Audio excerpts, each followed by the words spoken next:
Aujourd'hui, on va avoir un petit peu froid, mais on va prendre surtout beaucoup de plaisir parce qu'on est sur le circuit de glace de Flaine. On est venu voir ce que donnait un véhicule électrique sur de la glace. Alors évidemment, on n'a pas pris n'importe quel véhicule électrique, on a pris une Ford Mustang Mach-E GT sous 860 Nm de couple qu'on va envoyer sur la glace. On va glisser un petit peu, on va s'amuser. Donc la Mach-E GT, c'est la version la plus sportive, la plus haut de gamme du seul véhicule électrique de Ford, mais elle a un avantage, c'est une Mustang. Et une Mustang, ça aime beaucoup envoyer. Et là, sur un circuit de glace, on n'a pas grand chose à faire si ce n'est de contrôler les paramètres qui sont liés au sol, à la glace et à la température. Alors concrètement ici, ce qu'on a, c'est une voiture qui va avoir du couple immédiat. C'était un véhicule électrique et c'est la différence avec les véhicules thermiques, c'est-à-dire que dès qu'on appuie sur l'accélérateur, on a l'intégralité du couple directement disponible. Qu'est-ce que ça va changer? Ça va changer en fait qu'on ne va pas pouvoir doser réellement l'accélération. Ça va être une conduite un peu différente du thermique. Et toute la glisse, toute la notion de glisse, en fait, elle ne va pas changer, mais ce qui va changer, c'est notre abord de chaque virage. Et concrètement, quand on arrive dans un virage et qu'on appuie un petit peu sur l'accélérateur, ça peut partir très vite. Et là, forcément, c'est une question de contrôle. Alors évidemment, une voiture électrique n'est pas censée se conduire sur ce terrain-là. Mais là, pour l'occasion, et pour voir justement comment ça réagit, c'était plutôt bien indiqué. Alors qu'est-ce que la conduite sur glace en Mach-E nous apprend? Déjà, d'une part, que l'électronique embarquée, alors il faut savoir que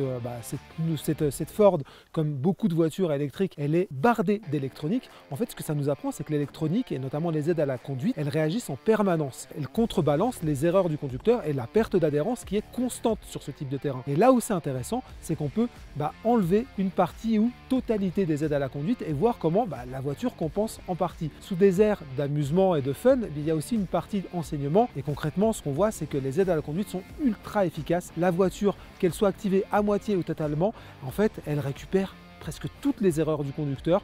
Elle permet en fait de corriger les principaux ratés et c'est ça qui est vraiment bluffant. On va pas vous mentir, on s'est éclaté ici. Ça a été vraiment un grand moment de fun. Pourquoi? Tout simplement, alors déjà grâce à la voiture. Il faut savoir que toutes les voitures électriques n'ont pas le même comportement. Là, on a une Mustang et une Mustang avec un véritable comportement sportif, notamment son mode Untamed qui correspond en gros au mode le plus sportif chez les autres voitures. On a 860 Nm de couple, on a une accélération fulgurante, c'est-à-dire un 0 à 100 en moins de 4 secondes. Et concrètement, sur de la glace, ça part très vite, ça glisse énormément. On a fait quelques jolis dérapages et surtout, truc assez intéressant, c'est qu'on n'a pas été obligé d'appuyer comme des malades sur l'accélérateur pour prendre du plaisir. En fait, la découverte de cette conduite sur glace, c'est qu'on peut y aller aussi tout en souplesse. On n'a pas besoin de forcer. On s'est régalé, c'était très chouette. Alors bien sûr, c'est une activité un peu particulière. Tout le monde ne peut pas avoir accès à un circuit de glace. Mais en attendant, quand c'est possible, ça fait du bien.